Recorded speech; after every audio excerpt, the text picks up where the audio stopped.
Good afternoon. Welcome into our First Alert Fastcast here in the Action 2 News newsroom. My name is Brittany Schmidt, and I'll be taking you through some of the stories that we're working on today. Sorry we're running a little behind, but we wanted to get you the most up-to-date information. So starting off, Jason Zimmerman was in court today. Starting with his story, a criminal complaint was filed in the deadly hit-and-run in Fond du Lac County. Now a little bit more about this story here in just a second. As I scroll down on our website, you can read the entire criminal complaint there, but Yatziel Encarnacion is in court this morning. He is accused of running over one person, dragging her, and then hitting a second person. According to the complaint filed today, it involved a group of people all at an underage drinking party. Now, the crash is being called one of the most complex ever investigated by the Fond du Lac County Sheriff's Office. Yatziel Encarnacion now faces formal charges now that the criminal complaint has been filed today. Investigators say a 19-year-old Hartford woman crashed her vehicle on Highway 45 on New Year's Eve and ended up lying in the roadway. Deputies say the defendant was driving a separate vehicle when he hit the woman, dragged her about 3 miles from the scene. A second victim, also ejected during the rollover crash, was struck in the head by the defendant's car and is now in the hospital. Jason Zimmerman once again covering this for us today, and he'll have much more on this on Action 2 News at 4, 5, and 6. But if you do head to our website, you can read the entire criminal complaint here.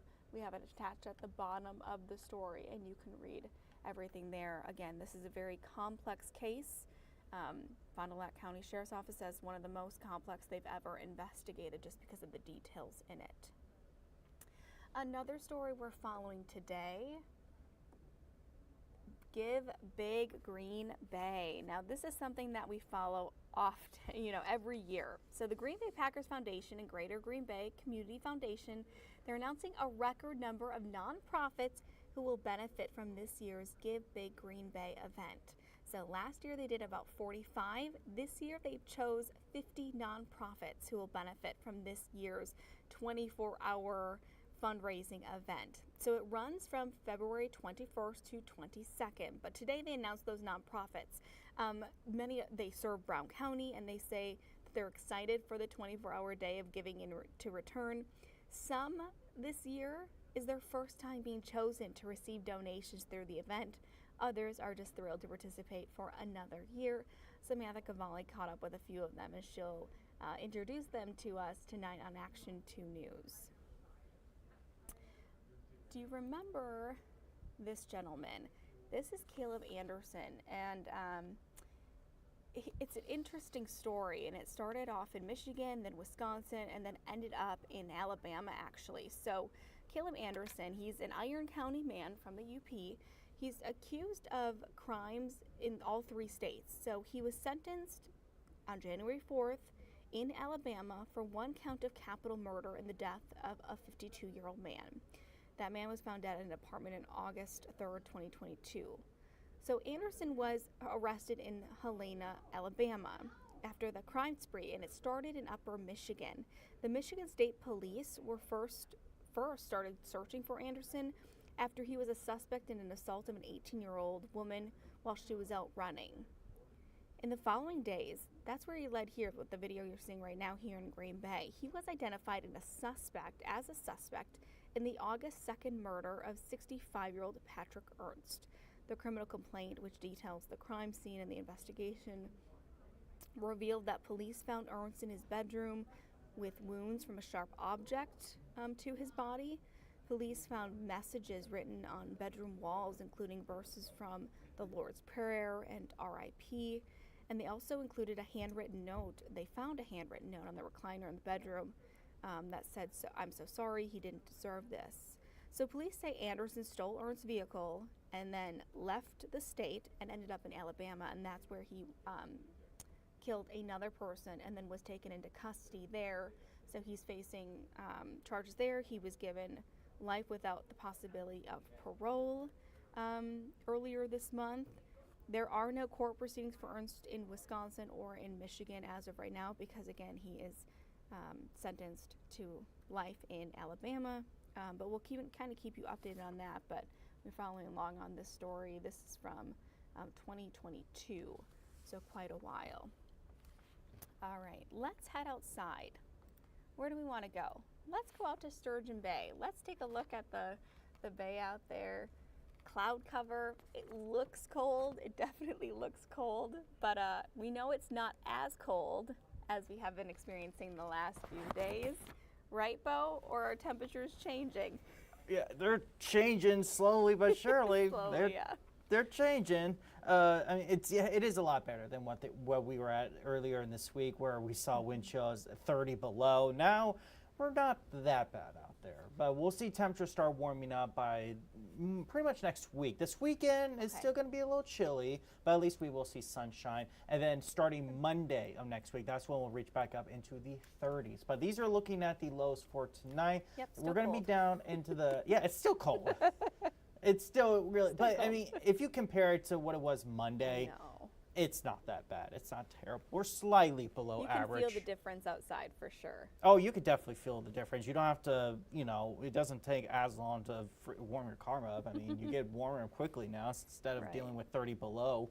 But looking at wind chills, you can see this afternoon will be around the single digits for the rest of today. And then tonight we will fall back down to below 0 for wind chills, but I'm thinking anywhere between 0 to 10 below. So not enough for a wind chill advisory, but it is still chilly outside. But looking ahead, our next weather maker is a clipper system that is going to bring us a small chance of some snow showers later on tonight. It's not going to move directly over us, but it is going to be close enough where a couple of snow showers could form, especially for the southern county. So taking a look at your pinpoint predictor, really in the next couple of hours, we'll continue on seeing cloud cover increase, and then the snow will begin around 9 to 10 o'clock, but it's only going to happen for the southern counties like Green Lake, Waushara, Winnebago, Fond du Lac, Sheboygan County. You guys have the best chance of seeing those snow showers. The further north you go, the lower the chance you have. Friday, there might be a chance where we could see a couple of lake effect snow showers impact the lake shore, but we'll see if that happens. And if it does happen, just don't be surprised by it. But I'm not expecting hardly any snowfall from this. It's a clipper system, doesn't have a whole lot of energy with it, so not expecting a widespread event. Look at that. Snowfall potential for tomorrow, half an inch if you're lucky, maybe an inch for Fond du Lac and Sheboygan areas, but otherwise everybody else is hardly going to see anything, or maybe nothing at all. There are probably going to be several towns that are not going to see anything. And then the good news, once we're done with this system, this high pressure system behind the clipper system, that is going to bring our warm up. That is going to bring the much warmer air next week. And look what I'm talking about. Temperature trend right here.